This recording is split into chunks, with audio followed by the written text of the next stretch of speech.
हमने जमजम दिया, आबे गंगा दिया, हमने जमजम दिया, आबे गंगा दिया, तुमने भारत को दंगा ही दंगा दिया, तुमने भारत को दंगा ही दंगा दिया। मैं दो तीन बातें आपसे कहने आया हूं। इस सरकार के पास जवाब देने के लिए कुछ नहीं है, ये सिर्फ उलझाना जानते हैं।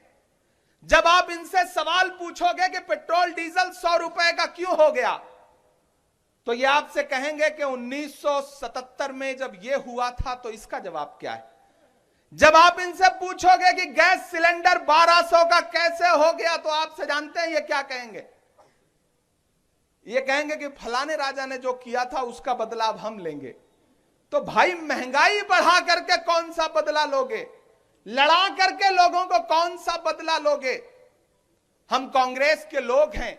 आज आप हमसे कह रहे हो कि हम इंडिया हैं और आप भारत हैं। अरे हम कांग्रेस के लोग हैं, हमारी पार्टी का नाम है भारतीय राष्ट्रीय कांग्रेस, जिसमें राष्ट्रीय भी है, भारतीय भी है। हमारे नेता ने 3,500 किलोमीटर पैदल यात्रा की और उस यात्रा का नाम क्या रखा? भारत जोड़ो। हम वो लोग हैं, हमने इस देश के लिए कुर्बानियां दी है। 10 साल से ज्यादा जेल में रहे पंडित जवाहरलाल नेहरू जी। इंदिरा गांधी जी के शरीर पे कितने गोलियों के छेद थे शायद गिना भी नहीं जा सकता। राजीव गांधी जी ने अपने जिस्म के टुकड़े टुकड़े करवा दिए इस देश के लिए, और आज आप उस पार्टी को कहते हो कि हम समाप्त कर देंगे। आप उस पार्टी के नेता राहुल गांधी से कहते हो कि तुम्हारी संसद सदस्यता ले ली गई है, अब घर खाली कर दो, नोटिस आ जाता है। मैं गवाह हूं उन लम्हों का जब राहुल गांधी जी अपना घर छोड़ रहे थे। 19 साल जिस घर में रहे हो उसे छोड़ते हुए कितना दर्द होता है आप समझते हैं। मैं समझता हूं, क्योंकि परिंदे भी नहीं रहते पराए आशियानों में। हमारी उम्र गुजरी है किराए के मकानों में, हम समझते हैं उस दर्द को। 19 साल जिस घर में रहे उस घर को आपने महीने भर के अंदर छुड़वा लिया। लेकिन उस शख्स का नाम राहुल गांधी है। जब वो अलल ऐलान खड़ा होकर के माइक पे कहता है कि कांग्रेस के सिपाहियों डरो मत, एक नारा जब वो देता है तो वो नारा सिर्फ आपके लिए नहीं होता, आपके अंदर एक जज्बा आता है कि हम डरेंगे नहीं, और उधर पूरी सरकार हिल जाती है। मैं इस चीज को दिल्ली में बैठ करके देख रहा हूं। आज हमने अपने गठबंधन का नाम इंडिया रखा है, तो आप नाम बदल दोगे, ठीक है, फिर आप नाम बदल दो। कुछ दिन बाद हम अपने गठबंधन का नाम बदल के अगर भारत रख लेंगे, तब क्या करोगे? कहां भाग जाओगे? तो ये खेल खेलना बंद करिए प्रधानमंत्री जी। इस देश की जनता के लिए कुछ विकास करिए, क्योंकि इस जनता ने आपको प्रचंड बहुमत दिया है और बहुमत का सम्मान करना आपकी जिम्मेदारी बनती है। नासिक वालों, आपको वो नारा याद है कि मैं चौकीदार हूं, मुझे खजाने की चाबी सौंप दो, मैं देश नहीं लुटने दूंगा। आज स्थिति क्या है? मैं सांसद भी हूं, शायर भी हूं। मैं जब खड़ा हो रहा था तो मुझसे कुछ साथियों ने कहा कि वो एक नज्म भी सुना दीजिएगा, तो मैं चाहता हूं कि मैं सुना दूं, नहीं आप बाद में कहेंगे कि सिर्फ भाषण सुना के चले गए। कहां सोया है चौकीदार, कहां सोया है चौकीदार। ये जो साथी बाईं तरफ खड़े हैं, इधर जो दाईं तरफ खड़े हैं, उधर जो पीछे खड़े हैं, थोड़ी देर के लिए आप जागेंगे और आपकी तालियों का शोर, आपका जो हौसला है, आपकी जो जिंदा दिली है, वो पूरे महाराष्ट्र में जाएगी, तो जनसंवाद यात्रा को और ताकत मिलेगी। कि कहां सोया है चौकीदार, कहां सोया है चौकीदार, कहां सोया है चौकीदार, कहां सोया है चौकीदार। डीजल और पेट्रोल की कीमत रही सैकड़ा मार, कहां सोया है चौकीदार, कहां सोया है चौकीदार। पूरे देश में आज तक ऐसा कोई व्यक्ति नहीं मिला जिसने प्रधानमंत्री जी के साथ पढ़ाई की हो। अभी बाला साहब थोराट जी से पूछा जाए कि आपके क्लासमेट कौन थे तो 2-4 निकल आएंगे, लेकिन मोदी जी ने पॉलिटिकल एंटायर साइंस में पोस्ट ग्रेजुएशन कर लिया। आज तक एक भी बंदा नहीं मिला जिसने उनके साथ पढ़ाई की हो। अच्छा, यह भी सच है कि आज तक एक भी बंदा नहीं मिला जिसने उनके हाथ की बेची हुई चाय पी हो। नहीं मिला कोई, लिटरली नहीं मिला। तब एक शायर जो है वो अपने लहजे में बात करने की कोशिश करता है कि कहां सोया है चौकीदार, कहां सोया है चौकीदार। चाय बेचने वाला पूरा भारत बेच रहा है। इतने कमजोर तरीके से सुनेंगे तो काम नहीं चलेगा, पहुंचाइए उनके कानों तक कि चाय बेचने वाला पूरा भारत बेच रहा है। इसी काम में हासिल उसे महारत बेच रहा है। कि रेल बिक गई, तेल बिक गया, बिका हवाई अड्डा। रेल बिक गई, तेल बिक गया, बिका हवाई अड्डा। सब कुछ बिकता देख के खुश हैं अपने जेपी नड्डा। कि जनता महंगाई की मारी करती हाहाकार, कहां सोया है चौकीदार, कहां सोया है चौकीदार। चलती हुई रेलगाड़ी से पानी टपक रहा है। वंदे भारत का वीडियो तो देखा होगा आप सबने ना। चलती हुई रेलगाड़ी से पानी टपक रहा है, सड़कें धंस रही हैं, पुल टूट रहे हैं, सोना पीतल में बदल रहा है। प्याज का किसान खून के आंसू रो रहा है और सरकार को नाम बदलने की पड़ी है। नासिक वालों, बहुत जिम्मेदारी से एक बात कहता हूं कि जो अपना चलाया हुआ 2000 का नोट नहीं चला सके वो देश क्या चलाएंगे? देश क्या चलाएंगे? वो नहीं चला सकते। वो नहीं जानते कि निर्माण का दर्द क्या होता है। वो नहीं जानते कि जब 1947 में पंडित जवाहरलाल नेहरू जी को यह देश मिला था तो किन परिस्थितियों में था। आज पंडित जवाहरलाल नेहरू जी के कद को बुरा कहने वाली भाजपा, उनके कद को छोटा करने का प्रयास करने वाली भाजपा, मैं उनसे कहना चाहता हूं कि किसी एक दिन, एक मिनट के लिए भी अगर पंडित जवाहरलाल नेहरू जी जैसा विजन अपने अंदर ला पाओ तो मैं तुम्हें मानूं। इस देश में जो कुछ है वो पंडित जवाहरलाल नेहरू जी का बुनियाद रखा हुआ है। और आज कहते हो आपकी सारी गलती पंडित जवाहरलाल नेहरू जी की है। 1947 में देश किन परिस्थितियों में मिला, लेकिन यह कांग्रेस ही थी जिसने इस देश को 1947 के भारत से 2000 के भारत में लाके खड़ा किया। आप नकार सकते हो राजीव गांधी का वो विजन, जब वो कंप्यूटर लेके आए, टेक्नोलॉजी लेकर के आए, तो पंडित अटल बिहारी वाजपेयी जी बैलगाड़ी में बैठ करके संसद गए थे विरोध करते हुए। और आज आप कांग्रेस को कोसते हो। आपने 9 साल में देश को रेलगाड़ी से बैलगाड़ी पर ला दिया। अगर आपको 70 साल मिले होते तो आप मानव को आदिमानव बना देते। मुझे गर्व है, मुझे खुशी है कि मैं कांग्रेस का हिस्सा हूं। मुझे खुशी है कि मैं राहुल गांधी का सिपाही हूं। इस सफर में कुछ लोग आएंगे, जाएंगे, छोड़ेंगे, लेकिन वही डटा रहेगा जिसके अंदर कांग्रेस की विचारधारा है। इसी महाराष्ट्र में बहुत सारे लोग टूटे, बहुत सारे लोग डरे, बहुत सारे लोग बिके, बहुत सारे लोग गए, लेकिन कांग्रेस का एक एक कार्यकर्ता डटा हुआ है।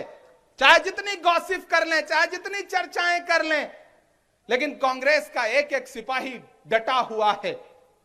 जो डरे वो गए, और जो गए मैं उनके लिए कहना चाहता हूं कि कांटे गुल के साथ नहीं चल सकते हैं, बुज़दिल खुल के साथ नहीं चल सकते हैं, रास्ते में जो छोड़ गया उसे जाने दो, सब राहुल के साथ नहीं चल सकते हैं।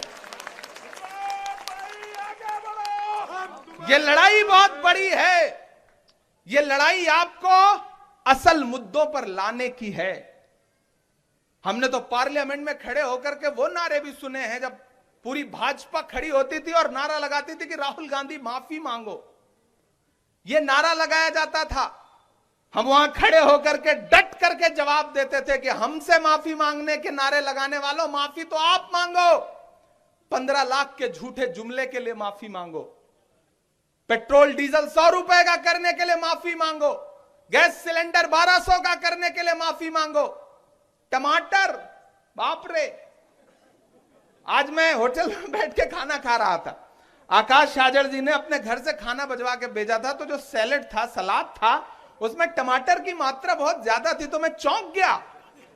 और मैंने स्वप्निल खाना खिला रहे थे, मैंने स्वप्निल से पूछा कि भाई क्या यहां बहुत सस्ता हो गया है क्या, वरना हम तो 250 रुपए किलो खा करके आ रहे हैं। स्थिति यह हो गई कि हमारी आंखों ने दिल्ली में वो मंजर भी देखा कि एमसीडी की एक गाड़ी आती थी, उसमें टमाटर रखा रहता था, वो मेटाडोर जो 407 चलती है, और शहर के संभ्रांत लोग लाइन में खड़े होकर के सब्सिडी वाला टमाटर खरीदते थे। यह स्थिति हो गई है। ऐसे में इस सरकार को माफी तो मांगनी पड़ेगी, और अब ज्यादा दिन दूर नहीं है, 2024 बहुत पास है। तैयार रहिए। मेरी आवाज उन तक भी पहुंच रही है जो कांग्रेस के साथी हैं, सिपाही हैं। मेरी आवाज उन तक भी पहुंच रही है जो महाविकास अघाड़ी के समर्थक हैं, लेकिन मेरी आवाज शायद उन तक भी पहुंच रही हो जो भूले भटके भाजपा को वोट दे देते हो। मैं उनसे भी कहना चाहता हूं कि इस सरकार ने, प्रधानमंत्री जी ने 2 करोड़ नौकरियां हर साल देने का वादा किया था।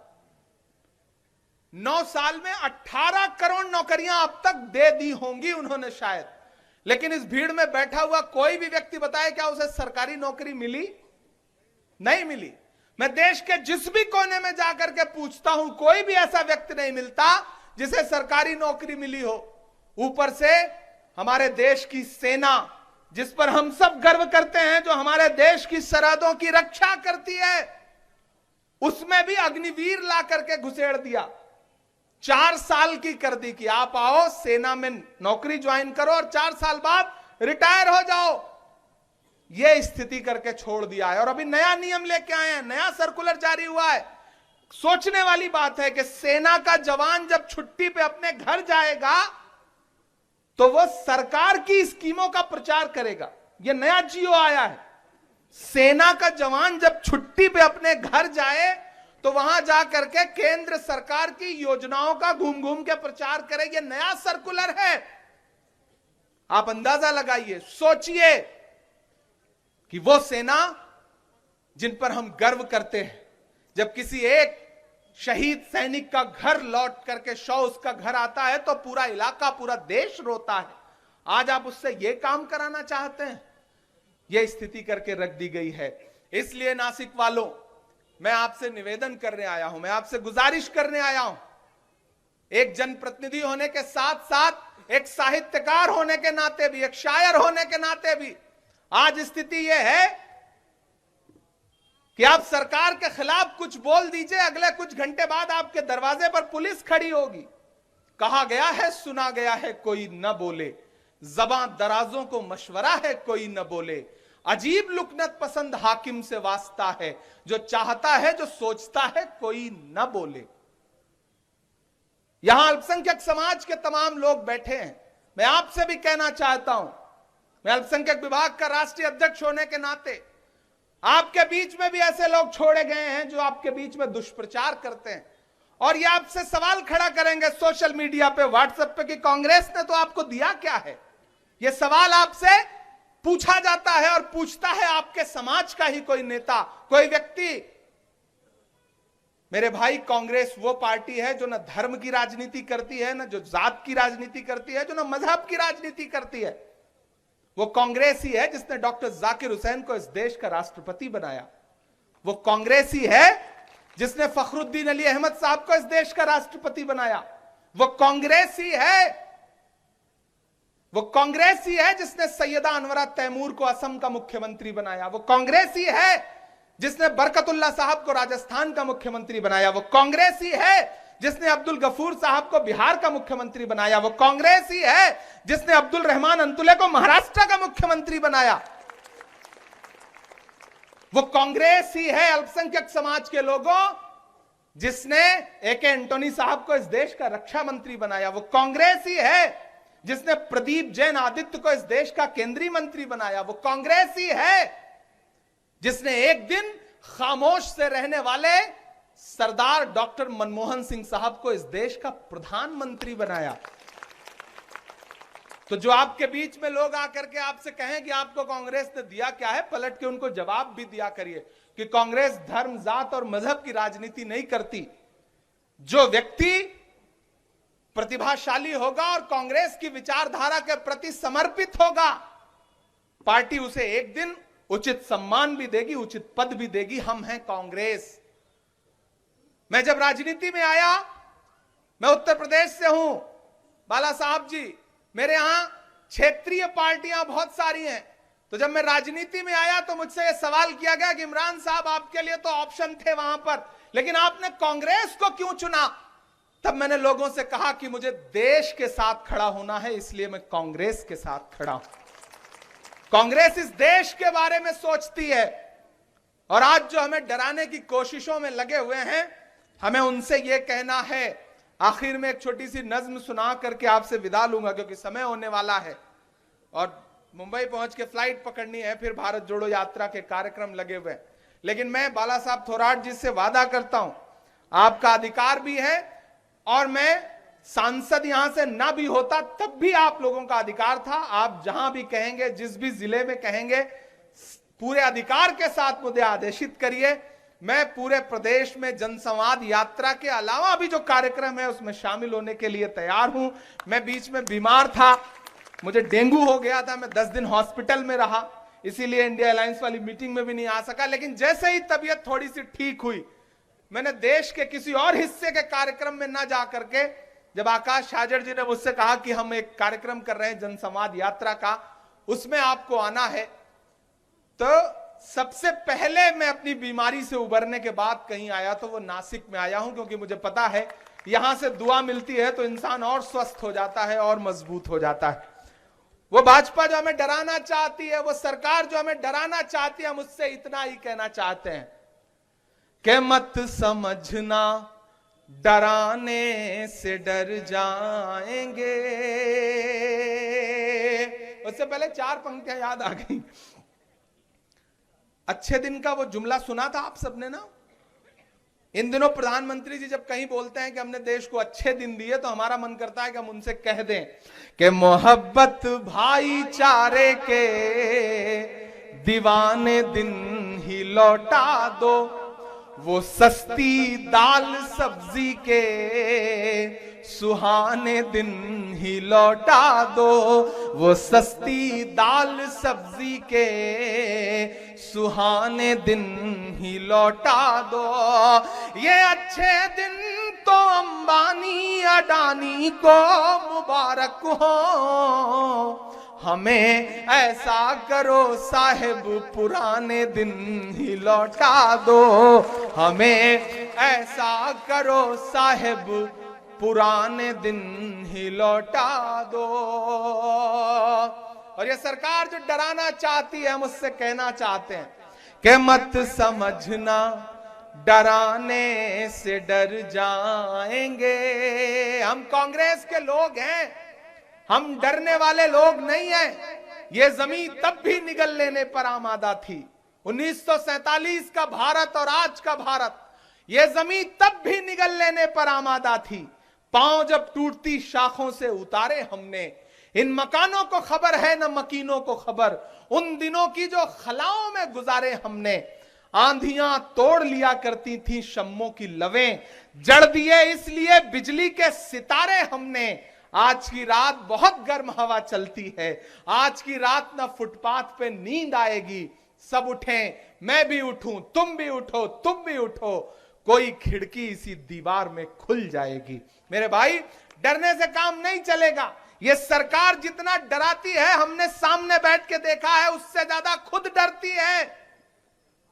प्रधानमंत्री जी संसद आने की हिम्मत नहीं जुटा पाते हैं। मैं पूरी जिम्मेदारी से यह बात कह रहा हूं, क्योंकि सामने कांग्रेस के और विपक्ष के सांसद खड़े होकर के सवाल पूछने के लिए तैयार रहते हैं, इसलिए प्रधानमंत्री जी संसद आने की हिम्मत नहीं जुटा पाते। तो डराने वाला खुद ज्यादा डरा होता है। इसलिए हर डराने वाले से यह कहिए कि मत समझना, डराने से डर जाएंगे। ये महाराष्ट्र है। मत समझना, डराने से डर जाएंगे, अब के सारी हदों से गुजर जाएंगे। मत समझना, डराने से डर जाएंगे, अब के सारी हदों से गुजर जाएंगे। मौत के नाम का खौफ देता है क्यों? तैयार रहिएगा अगले मिसरे पे कि मौत के नाम का खौफ देता है क्यों? मौत जिस रोज आएगी मर जाएंगे। मत समझना, डराने से डर जाएंगे। और ये सामने 3 रंग लगे हुए हैं, इधर भी इधर भी। यही तो है हिंदुस्तान, यही तो है भारत, यही तो है इंडिया। तब इमरान बोलता है कि हमने जमजम दिया, आबे गंगा दिया, हमने जमजम दिया, आबे गंगा दिया, तुमने भारत को दंगा ही दंगा दिया, तुमने भारत को दंगा ही दंगा दिया। और ये जो रंग है, ये जो झंडा है, इसमें जो 3 रंग हैं, वो 3 रंग आपके अपने हैं। उन 3 रंगों की मोहब्बतों की कसम देता हूं। और जो चौथी पंक्ति है, उस पे आपकी तालियों का शोर न सिर्फ मुंबई जाए बल्कि दिल्ली तक भी जाए। इमरान बोलता है, मैं इसलिए जिंदा हूं कि मैं बोल रहा हूं। दुनिया किसी गूंगे की कहानी नहीं लिखती। मैं बोलने की हिम्मत करता हूं, अल-ऐलान ये कहता हूं कि हमने ज़मज़म दिया, आबे गंगा दिया, तुमने भारत को दंगा ही दंगा दिया, तुमने एक रंग के ख्वाब देखे मगर, तुमने एक रंग के ख्वाब देखे मगर, हमने हिंदुस्तान को तिरंगा दिया। ये तिरंगा बदन पर लपेटे हुए, ये तिरंगा बदन पर लपेटे हुए, एक दिन इस जमीन में उतर जाएंगे। मत समझना, डराने से डर जाएंगे, अब के सारी हदों से गुजर जाएंगे। नासिक की इस ऐतिहासिक धरती को सलाम करता हूं, और आप इतनी बड़ी तादाद में यहां इकट्ठे रहे। मैंने आपसे एक वादा किया है कि डॉक्टर जाकिर हुसैन जो आपका हॉस्पिटल है, उसके लिए, सोनोग्राफी के लिए और भी कुछ इक्विपमेंट्स, मैं डॉक्टर से भी बात करता हूं, वो हम अपनी तरफ से देंगे। तो ये वादा नेताओं वाला, भाजपा के नेताओं वाला वादा नहीं है। 12-13 तारीख में हम लेटर जारी करके भेज देंगे। और मुझे बाला साहब थोराट जी ने भी कहा कि इस इलाके के लिए अपने फंड में से ज्यादा लोगों की मदद करिए, क्योंकि ये इलाका, यहां के लोगों को जरूरत है। तो वो हमारे गार्जियन है और उन्होंने कहा है, तो उनकी बात पे आमीन। मैं 12-13 तारीख में दिल्ली पहुंचते ही चिट्ठी भेज दूंगा, आपसे ये वादा कर रहा हूं। एक बार फिर से आप सारे लोगों का बहुत शुक्रिया। कहां आंसुओं की ये सौगात होगी, नए लोग होंगे, नई बात होगी। मैं हर हाल में मुस्कुराता रहूंगा, तुम्हारी मोहब्बत अगर साथ होगी। चिरागों को आंखों में महफूज रखना, बड़ी दूर तक रात ही रात होगी। मुसाफिर हैं हम भी, मुसाफिर हो तुम भी, किसी मोड़ पर फिर मुलाकात होगी। बहुत शुक्रिया, बहुत धन्यवाद।